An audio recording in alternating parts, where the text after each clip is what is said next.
Hey everybody, it's Devin. And Kate. This is Med Crimes. Are you sure? Yeah. Oh. And guess what? What? It's a Devinism. These are my favorite.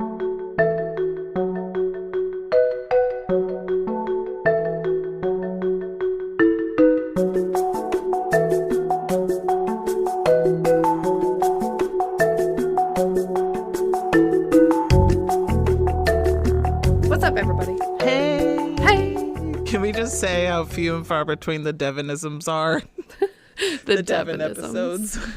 You're in for a treat with a Devin episode today. I love it. Yeah. That means I just get to sip my iced tea and react She to gets Devin's to play me. stories. She gets to play me.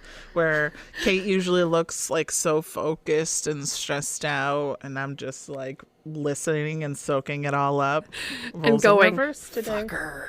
That's one of Devin's favorite words. How's everybody doing? We're currently recording during school vacation week. Yep. So if you hear kids upstairs, it's because this is me being an awesome mom. I'm like, you guys want to have some iPad time while we do this? Yep. Yeah. Sounds good. Yeah, They're having a pajama party. They have like a whole little pod of snacks and drinks that they can have and their iPads. And I'm like, just give mommy and Auntie Devin an hour. Just give us an hour. That's all we need. Come kids. downstairs if you need anything. And they already have.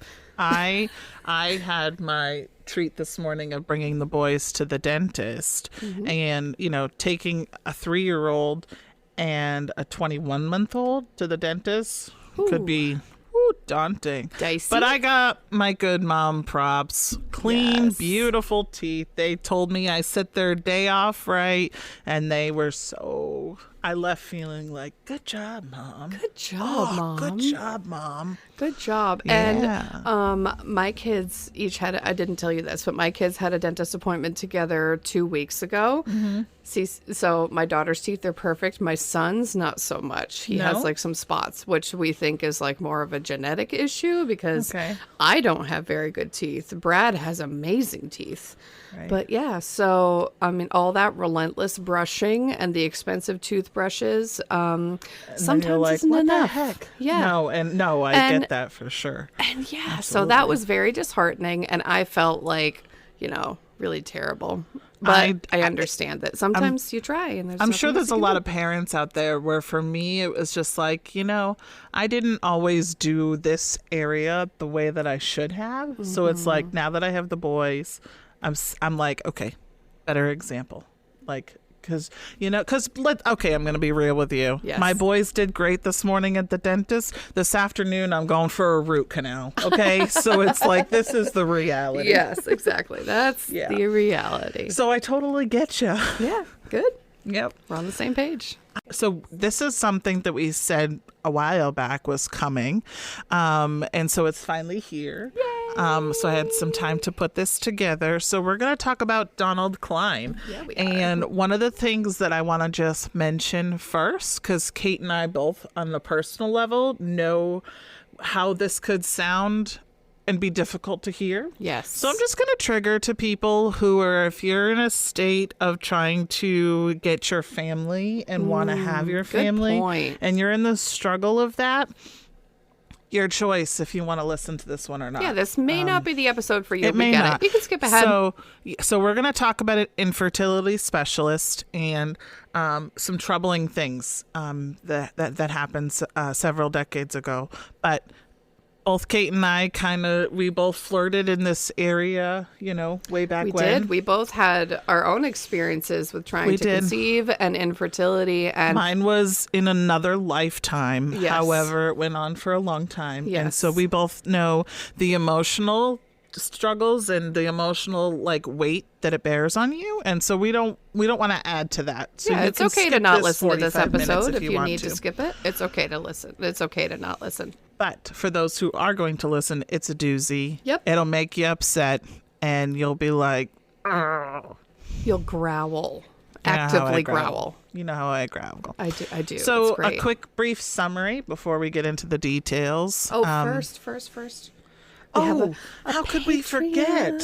Go ahead, Kate. We have a new Patreon to announce. Her Yes, name we do. is Erica Luzuriaga. And that is my best effort at pronouncing your last name. And I did practice it before this. Lizarriaga. And it sounds... Did I get it right? Lizarriaga? Yes. Well, I think so. I didn't actually ask her practice. how to pronounce her name, but that's how I think it's pronounced. And your name is hypnotically beautiful. And so are you for being a Patreon. We love you so much. Welcome to the family. Welcome to the family. All right. So, a brief synopsis, okay? Donald Cline, he's an American medical doctor and specifically a fertility specialist. He became notorious following a fertility fraud investigation where he was found to have inseminated patients without their consent or knowledge at his fertility clinic near Indianapolis, which led him to being the biological father of over 50 people.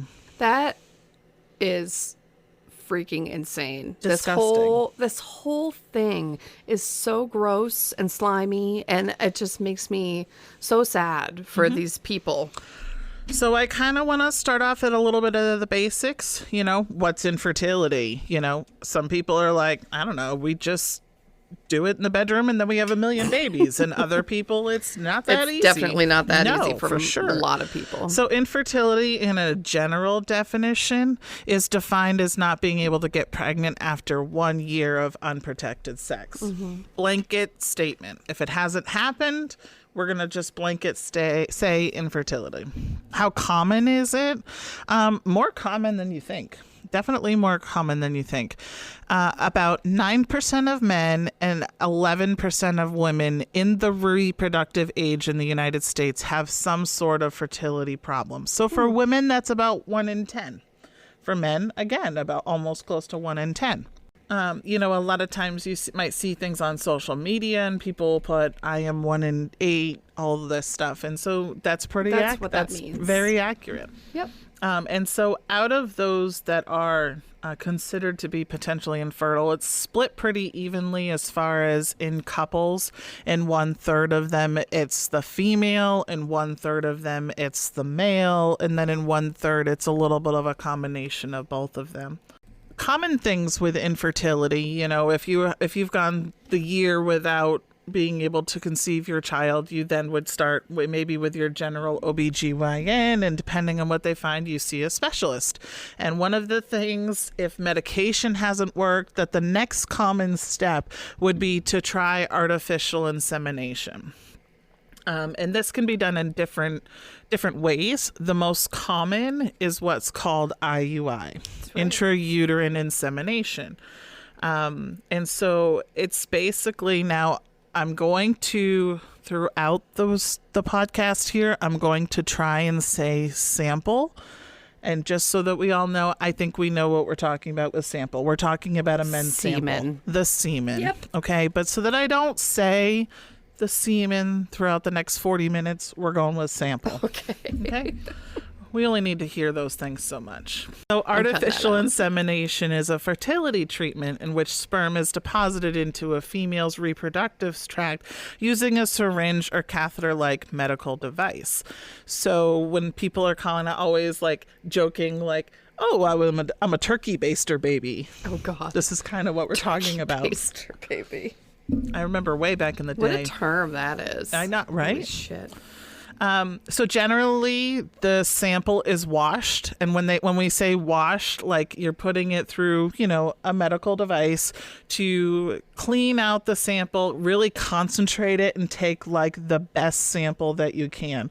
All the little guys that are mobile, that are healthy and have the best genetic tendencies that they can see. So that's the period of washing.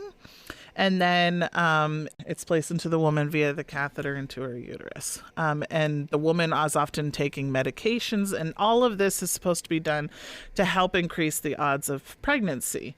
It's very time sensitive. As we all know, trying to conceive a child is all about timing. You think it's so easy until you have to mark your cycle and count all the days and take your temperature. When's your prime time? Pee on a whole shitload of God, sticks. My God, the sticks. Oh, I remember those days. You guys, if you're going through it, we see you. Yes, we do. We feel you. Stay strong. You got We know exactly what you're going through. God. So it's all about timing. You really have to have a fresh sample right away. And so if you're a couple that's doing this, you have to have your sample to the clinic as fresh as possible within a certain amount of time to get it to be washed before those little men start dying off. It's more common practice now to have frozen sperm. And have interesting. That's when you have the sperm donors and Oh, you're in the donor okay, bank. I see what you're saying. Yep. Okay. So artificial insemination, like many things, was first developed with farm animals. Okay. How can I breed these animals? So it was actually in 1899, so right before the 1900s came around when they started to develop this. And obviously, like many things, it started in the animals. And then for humans, it really started around the 1940s. And I recently, I didn't type it in this, but did you see anything in one of our local newspapers about the first girl who was born via in vitro fertilization? No. She's from this area. Seriously? Yeah. And she's like now, wow.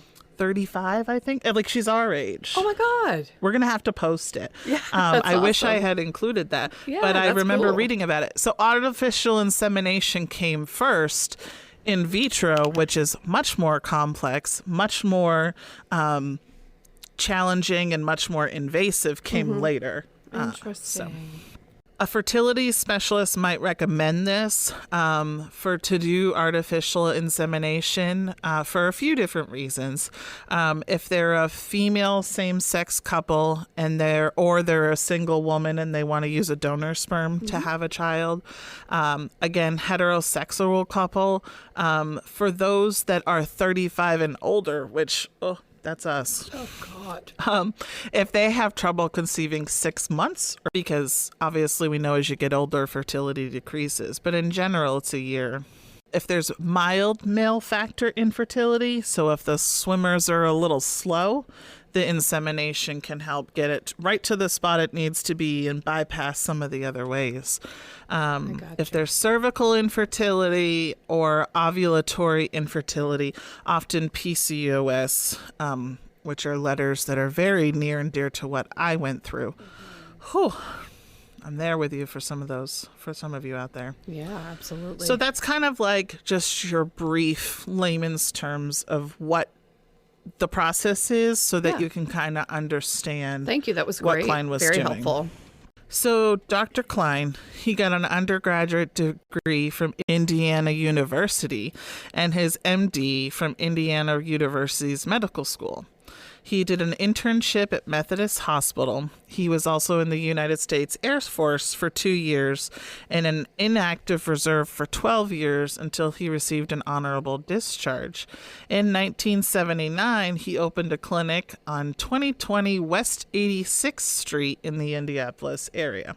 So this sounds to me like a pretty decent guy. Sure does. I did my military duty. I was active for a couple years, stayed in the reserve, did my internship. Now he's all is going well.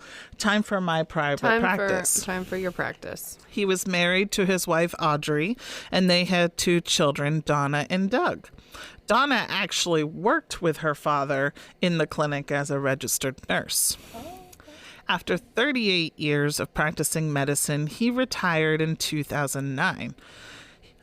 Many people kind of describe him as a man of faith, and that he and Audrey taught a course in their home for several hundred different parents that was called Growing Kids in God's Way. Oh, wow. So kind of parenting in a religious factor, having that as part of your home. Sure.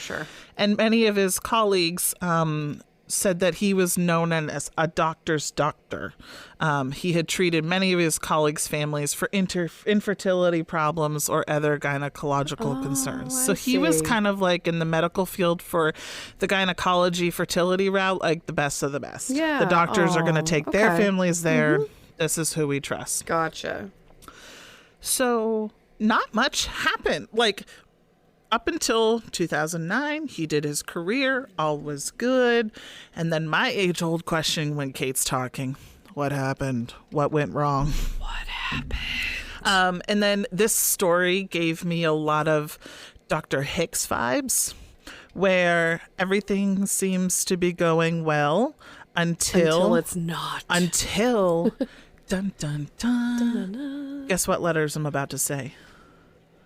DNA. Oh, okay. I see where you're going with that. I was like, So, what letters? Prime W? time for him in the 70s and 80s, he is kind of the area that we're focusing on. There was no DNA trace Right. evidence back then, Okay, right? gotcha. Here we are, 2014, so 8 years ago.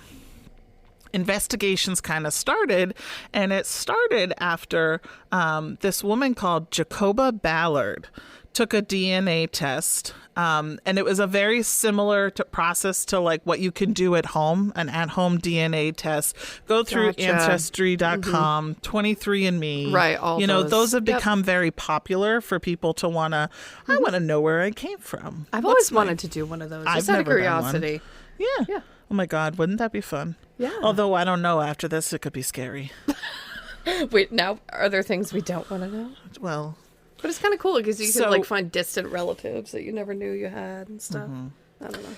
so doing this, doing her DNA test, she found out through the websites and compared her DNA that she had 7 half siblings. Oh my God, 7. 7. And so she was like, wait a minute. So- what's happening? She learned when she was 10 years old that she wasn't conceived by her father.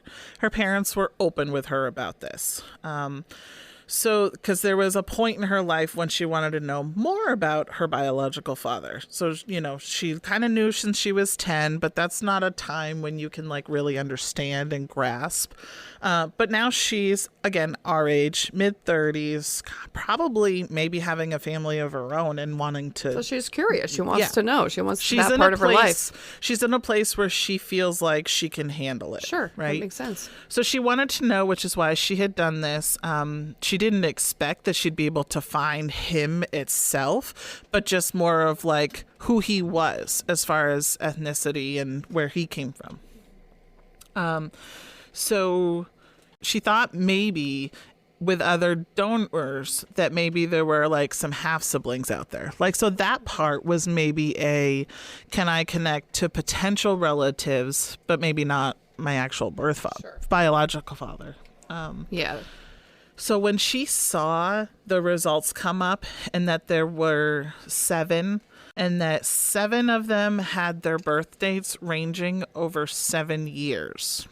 There was over 7-year difference between the people gotcha. that were being linked as her half siblings. So it's not like, this sample could have made it to several other. Or that this women. person did it in a short period of time. Right. This Like, was there over was 7 1 year years. where I donated samples, did a few, and that was it. Wow. These people that were linked as her half siblings all ranged in 7-year time, from the oldest to the youngest. And then come to find out, as they're all talking, as they're reaching out to one another, because again, that's one of the great things about having the internet and whatnot. They got to talking, and then they realized that they all had something in common, which was the fertility clinic of Dr. Cline. Her mother had gone to the clinic in the fall of 1979. Now, her mother was under the impression that she was going to be inseminated with fresh donor sperm of medical residents, and that these donors would only be used up to 3 times to create life. Of medical residents? So at this point in time, they weren't using a lot of frozen. As the saying goes, fresh is better than frozen. Always fresh, never frozen. So again, if her husband, say, at the time was infertile, couldn't use his sample, insemination is all about timing. Sure. So how do we get a donor at the right time that we need it? So supposedly they had a group of medical residents that agreed, like, I would be a donor at the time that it was needed. So like, hey, I know you're busy, but we have someone here that is in need of a sample. If you could go down to the little room with the magazines for a minute and produce a sample. Yeah. Supposedly, these were supposed to be people that had been screened. They would choose one if they, this part baffled me. I'm like, they're saying, oh, they'll have your husband's same blood type. That way, like, it's like a, no one will ever know kind of thing. Some of it was a little too far-fetched for me. But, and now that you know what Cline did, I'm like, he was just, in my opinion, giving these girls a crock of shit. Yeah, I mean, but all it's the 70s. They don't know any better. Exactly. Yeah. Oh, God. Yeah. It's dicey. Already dicey. Isn't it dicey? It's so dicey. Yeah. So, really what happened is, so now investigations are starting because after Ballard had learned about the common denominator of the fertility clinic and how they're all linked to one another and half siblings, she contacted the attorney general's office. Her and one of her half siblings, Christy Killian. The attorney general's office, in a blanket statement, just sent a message off to Cline and said you have 20 days to respond to these questions about what happened in your fertility clinic. Okay, so they went to the Attorney General's office and he was notified that he had 20 days to respond to whatever allegations. Because I guess the initial question just sprouted because if these donors aren't supposed to be used more than 3 times, why are there 7 of us that are linked to the same donor? Yep. So that's where it was just like, let's just check this out. Let's just because again, we're talking like we're trying to go back 30 years and what happened. So So in Cline's response to the Attorney General, he claimed to not remember either person, meaning their mothers, and cited an Indiana state statute that held doctors only had to keep records on patients for 7 years after their last treatment. Those records had been destroyed because we're 30 years later. Sure. Cline said that he had performed artificial inseminations from 1971 to 1981 using fresh sperm. Okay. He reaffirmed what he had told all of his patients, that he did not use the same donor for more than 3 pregnancies. He said that sometime in the 1980s, he stopped using fresh sperm and started using frozen samples from Folis Laboratories in Indianapolis, which is a standard of care that started around the same time. So basically, he started then using frozen samples, which again is going into modern days. Because unless you're a married couple doing the insemination, or you happen to know your donor, you sometimes see those drama series, or you get a friend to agree to do this. Then maybe it be a fresh sample. But if it's an anonymous, it's going to be a frozen. Yeah. And a lot of times why they switch to frozen donors is, again, learning all about AIDS and how you can transmit the diseases through the bodily fluids. Okay. So it was like, okay, we have to do a better screening process. We can freeze it. It may not be better than a fresh sample, but we can weed out anything that might be potentially harmful to the mother and still have better chances. So Cline also then went on to say, I never knew the name of the frozen donors. I can emphatically say that at no time did I ever use my own sample for insemination, nor was I a donor at Folis Laboratories. Way to answer the question that has yet to be asked, sir. That's like your first sign that someone's like lying. Like, has a huge secret that they're covering up. Yeah. So he said, while I'm saying I don't know who the donors are, I was also not one of them. It wasn't my sperm, I'll tell you that. Wait a minute, what was it? Now we need to check. He accused both women of slander and libel.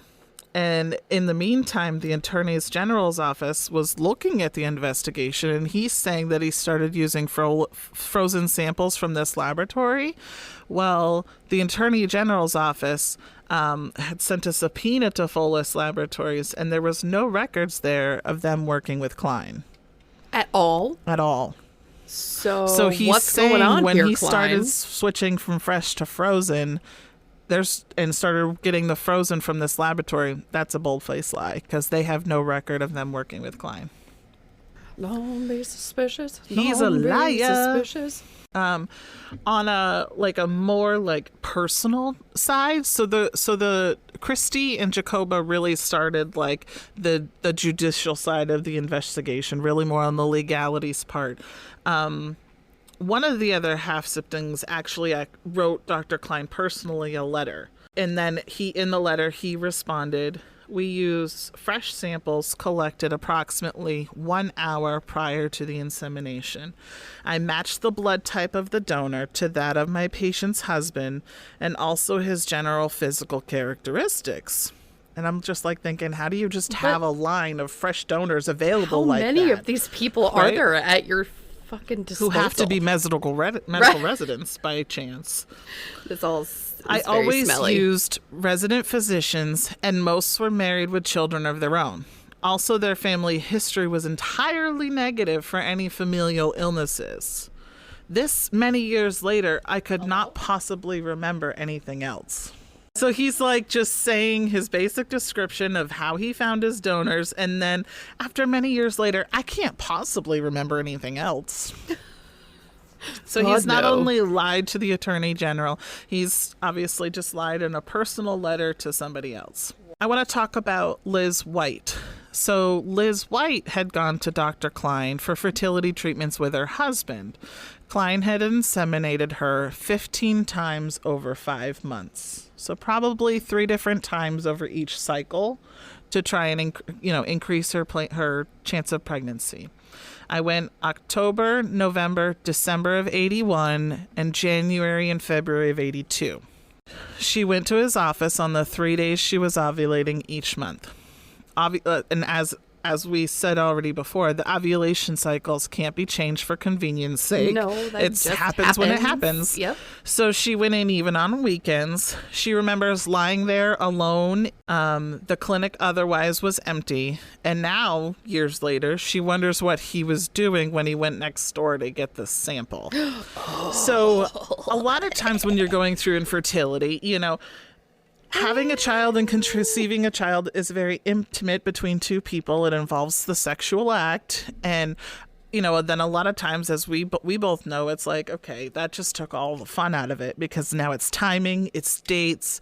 And then when you have to get to a clinic, there's no romance whatsoever. You're with a stranger. Very non-romantic. Exactly. It's not romantic at all. It's now very medical, procedural. You're here getting medical help for something from your physician. So here she is thinking that he's taking the sample from the donor and doing that washing process that I described. But in reality, when she realized what he was doing to give the sample and what sexual act had to be done while she's in the gown waiting, she describes it after, and I quote, "For me as a person, I was raped 15 times and didn't even know it. Oh my God. He was an old man to me. I did not want his semen.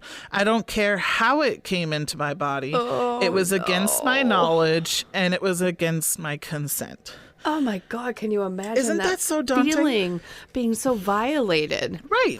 You're so vulnerable in that moment, and you're coming to him out of desperation for your family. Yes. And this happens. I just can't wrap my head around it. It's so... And it's true. evil.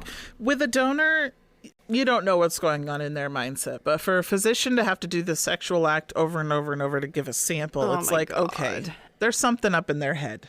Oh God, yeah, 100%. There's something up there that's just that's like a dirty little secret and some kind of power thing where he has this secret nobody else knows, that I have this element of control and possession over these women, and it's reproductive abuse. In my opinion. Oh, that's a good term for it. Reproductive abuse. Absolutely. So the Attorney General, the investigation's ongoing, and kind of like I said before, Ballard and Killian Chris. So this is Christy and Jacoba. They're both kind of doing their own thing on the side. Right. Like, let's, we're the actual people that this involves. And we have people out there that this also involves. Let's find them. They're using all sorts of different ancestry websites to build their own family tree. And they discovered that they were genetically related to more than 70 of Cline's relatives. 70. Yep. Their closest match at first was one of Cline's cousins, and then their suspicion initially started to narrow down to two possibilities. Either Cline must have used a sample from one of his family members, or he had used his own. Because Okay, they're like, well- we cannot be connected that many ways to Cline No. without one of these two situations. Yeah, obviously he's not like hitting up his family members to provide sperm samples. Right. So the only possible explanation is that he is disgusting. There's that. Yep.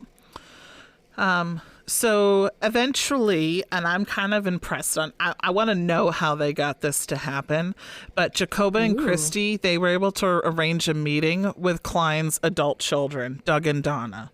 Oh. Yeah, Really? I want to know what they said to them to be like, yeah, sure, we'll talk to you. Were they now his adult kids? Yeah, I want to know too. And what remember, went down? Donna worked for him as an adult in the clinic. So That's right. the Attorney General's investigation is going on, and these two are just doing their own little side digging. So I want to know how they got them to like say, sure. Me too. The Cline children, Doug and Donna, were taking notes as they were having the conversation with Christy and Jacoba. I think maybe they were like, okay, we'll do this because we want to know what information you have on the side if they're not getting anything out of the Attorney Yeah. General. Oh yeah, that makes sense. Kind of getting their own little side like we want to info. know what's going on because Yeah. no one's telling us. So they relayed what information they were able to get from their father at this meeting, and that their father had claimed to donate his own samples to a sperm bank, but not more than on 8 occasions.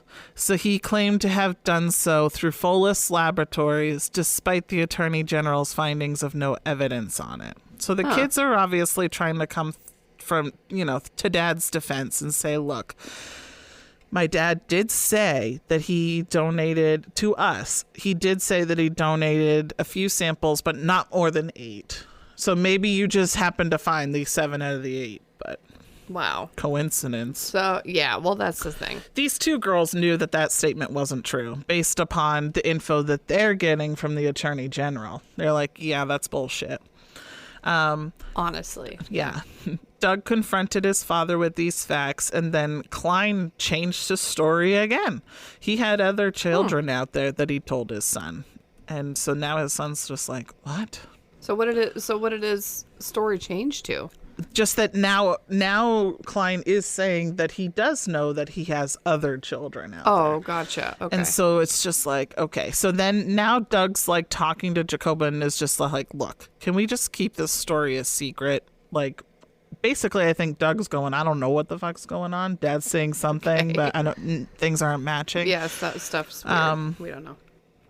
Ballard's like, which is Jacoba, she's like, yeah, I don't think so. That's Okay, not sitting yeah. well with me. Yep. And she actually demanded a meeting with Dr. Cline. Good for her. Yeah. So guess what she got? A meeting with Dr. Cline? Yes, she did. Hell yeah, In girl. spring 2016. So we're like 2 years into this from when she first did her Oh, DNA test. That's really not bad. No, it's not. Okay. Again, access to the internet and DNA helped Yeah. escalate this. Hallelujah to the internet. So Jacoba, Christy, and 4 others of the sperm donor children met their biological father for the first time. There, Cline confessed to using his own sample as many as 50 times. Okay, dirtbag. Yeah. Jesus. And I'm like, now you confess this to just them? So God. after you've already lied throughout this investigation that started in 2014, okay. What the hell is happening? In his, as he says, according to the tort documents, he was helping women who really wanted a baby, and his wife Bullshit, supported his efforts. Okay. In fact, he had never used a sperm bank. He also said he wasn't sure when he stopped using his own sperm, though at that point, the youngest known Cline offspring was born in 1986. So that's the 7 years that we have, at least that we knew of, from 79 to 86. So I have a question. There's no, like, paperwork trail on each and every time women were inseminated? Like, there's no... Because according to what they had said that the rules were, or at least what Cline told the Attorney General, was that you didn't have to keep records after 7 years of the last treatment. By the time someone's pregnant, 7 years later, he can shred them. Right. Okay. And that so makes there's sense. like So he was destroying all of the... This was, obviously years ago. Right. So he was destroying all of that as soon as he could. Yeah. Gotcha. The last known count was up to 57 people that were linked to Cline's DNA. Oh my God. That's insane. Yep. So here we are now in 2016. He's had this meeting. He now tells the children, like, oh yeah, this is what I did, but I was doing it to help people. Like, your mothers came to me for wanting babies, and I gave them a baby. No, they came to you wanting insemination from somebody who had provided a sample voluntarily, not the wrinkly old doctor that has that doctor-patient privilege and relationship with them, because that is fucking violating. And with that, and let's talk about informed consent. Well, that's the exact thing. Like, they were not well informed as to every detail of what was happening. Nope.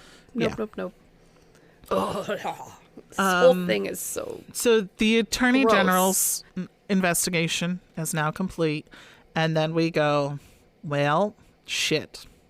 There's no laws against this. There's no laws in place that say if a doctor uses their own sample to inseminate their patient, that's illegal. It's immoral, but it's not illegal. What? There's no law. Well, I guess you're right. Why would there be a law at that point in time? Right. You know what I mean? Reproductive medicine is still fairly new.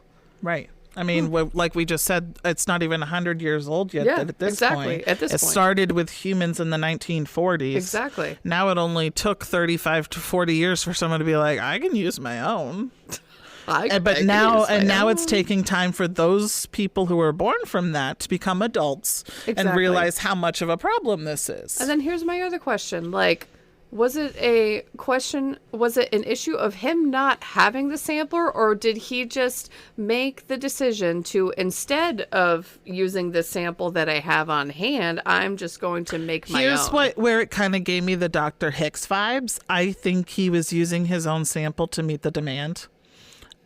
That's my opinion. You know how there was the question in the Dr. Hicks case about, was he impregnating women to sell babies to keep up with the adoption demand? Was he using his own sample over and over and over again to meet the demand? So you're thinking that it was because he literally didn't have enough and he felt like to keep shit going. Again, who knows how many people there were out there at that point? I mean, nowadays you have thousands of donors at a donor bank. Oh, yeah. But how many did we have in the 70s and 80s? Yeah, right. We don't know. It was still fairly new. Yep. So the charges that the Attorney General's office was able to bring up to them, he was charged with 2 counts of obstruction of justice. That's it. Wow. Because of the letters that he had written to the Attorney Generals denying knowing Jacoba and Christy and lying about how they were conceived. There was many people that could get him on. Yeah. Yeah. There was many people that had his back, and even the county prosecutor wrote a letter to the judge asking for leniency. This prosecutor said that for 5 years, Meyer and his wife had struggled to become pregnant. Him and his wife had discussed adoption, but Cline helped them, presumably using a donor's sperm, and the Mayers, now they have 3 boys. And the prosecutor says, I am convinced that but for Dr. Cline, my wife and I would not have the family we have today. Okay. He requested that the judge give Cline alternate misdemeanor sentencing. I believe he is the type of offender that alternate misdemeanor sentencing was designed for, and by him demonstrating his remorsefulness and taking accountability for his actions through his plea agreement, through his plea of guilty, I personally believe such a sentence accomplishes justice. But what? So this is a prosecutor who is obviously coming to his defense because he helped treat him, and now they have a family with 3 boys, and he's like, look, Cline's taking responsibility. He admitted it. I'm like, again, but there's no laws for anything else other than obstruction of justice. So it's that's the thing. Right. And so what is this misdemeanor sentencing? What is that? Well, so you'll see. Okay, sorry. I'll get there. I'm doing the thing. I'm doing the Devin thing. I'm pulling a Devin. And many of the defense people that was like on. So when you even have the prosecutor saying like, look, how can I prosecute this case when he did this to us? So part of me is like, is that the right prosecutor to choose? But anyway. We digress. Mm-hmm. Some people were coming and saying, look, he's not remorseful. When he had talked to me on their porch, he's just talking about how this whole thing has been a real problem for him. And he's just talking about his legal woes. How he's such a problem. How he retired 8 years ago, and this is what I now have to deal with. Oh, for fuck's sake. And then dude, his wife honestly. pops up. His wife, Audrey, just pops up and says, it's just that one woman who's upset that she has a life. Okay, lady. Mm-hmm. First of all, you've never been in that situation, so you can take several seats. Mm-hmm. And sir, fuck you, because you're gross, and that is so violating what he did to these women. Mm-hmm. So violating. So you asked what that misdemeanor sentencing I was. did. So by taking the charges of obstruction of justice and putting them down to a misdemeanor, he pled guilty. And he was sentenced to a $500 fine and a 1-year probation period that was then suspended. What? He was not charged of any further, as there was no law in Indiana specifically prohibiting fertility doctors from using their own sperm. What? Yep. So he got a $500 fine and some probation. That was suspended. Yep. And I think he also had to lose his medical license, but the dude's retired. He's retired. That yeah. does nothing for anybody. Oh, Correct. my God. So now it's like, okay, these children are outraged.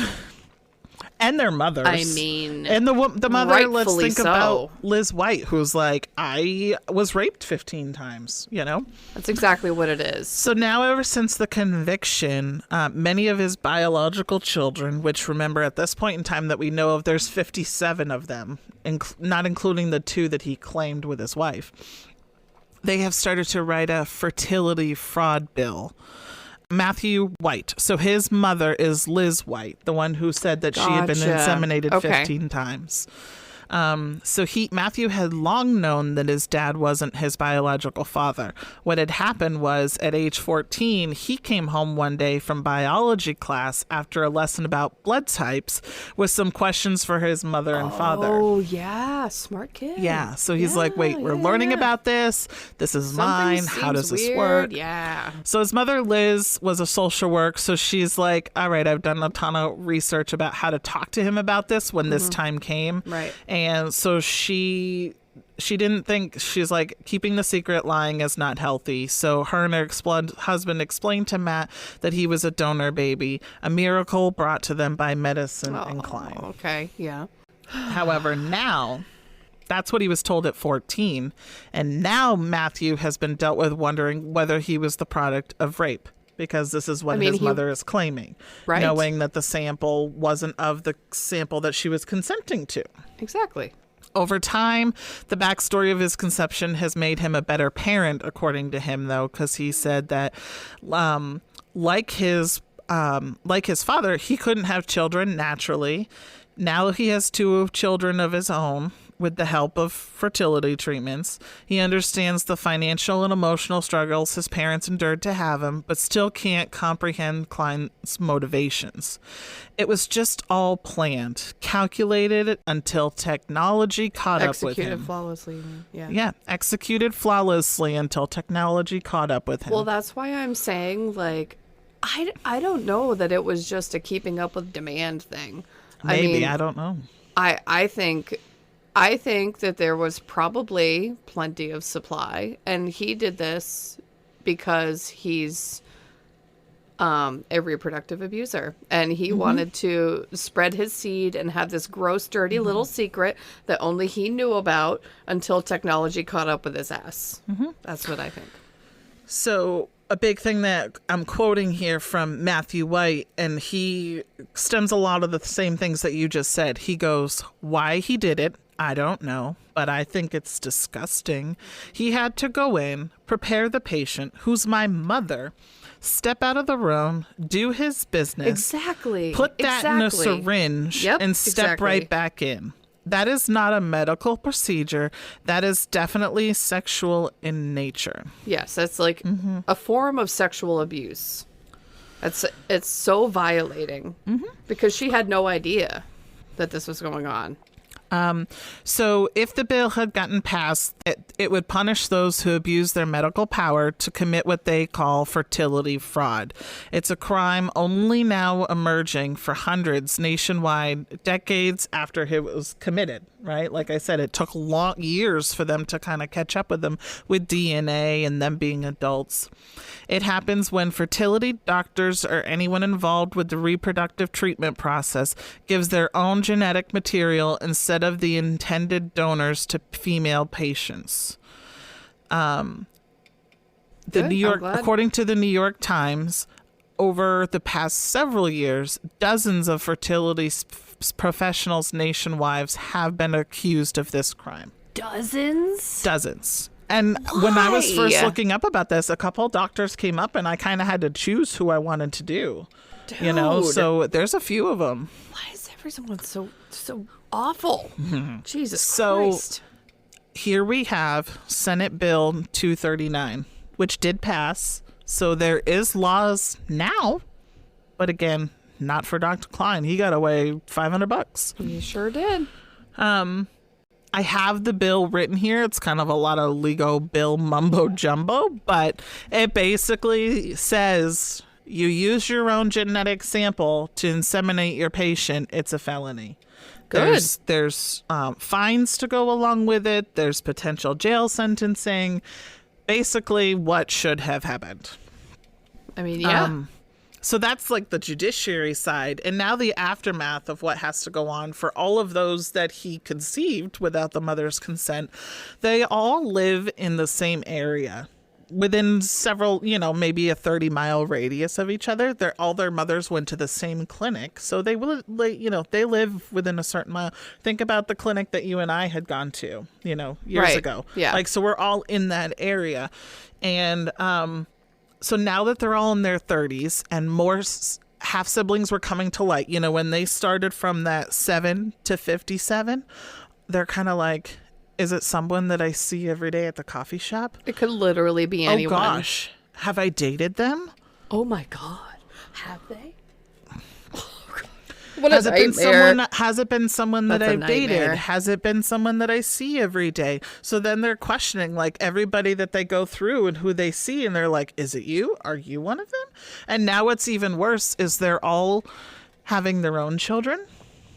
Their own children go to school with one another. Yep. There's so many of them now. They do activities with each other. It's like, what do we do if they want to date one another? What do we, so it's awful. Like, the aftermath on the judicial system, fine, we have legal things in place now, but these 57 families are now trying to deal with the aftermath of not knowing everybody. Right. Because not just because they identified all of those 57, not all of them are participating in like their yearly get together. Well, exactly. Some people just don't want to be involved. Right. So it's like, you don't know who they are. You Right. don't know No, who their you don't. children are. No. And so now you're just wondering, like, are all of these things happening?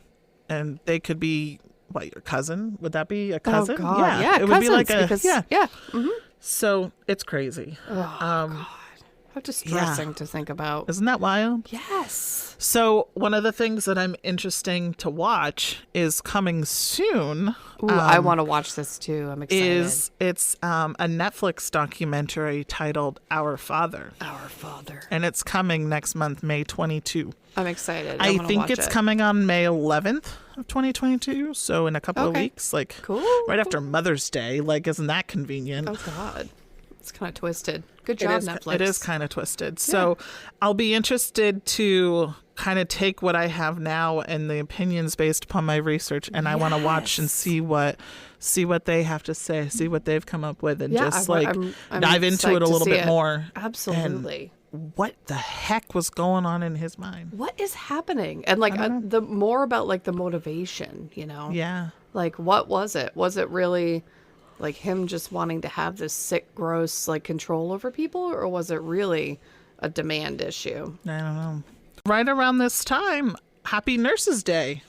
Happy Nurses Right? Day. That's May 6th. Right, that is May 6th. So May 6th, Happy Nurses Day to all you nurses out there. Happy Nurses Day. Happy Nurses Day to all of love us. all you nurses. I hope we're all soaking up our free listeners. Dunkin's coffee that comes. I know, right? Yeah, Duncan Yeah. for doing that. That's the least they could do. I don't know what day this episode will air on, but if it'll be on Nurses Day, before or after. But happy Nurses Day to all of us who Nurses have Day. gone through all the shit in the last 2 years.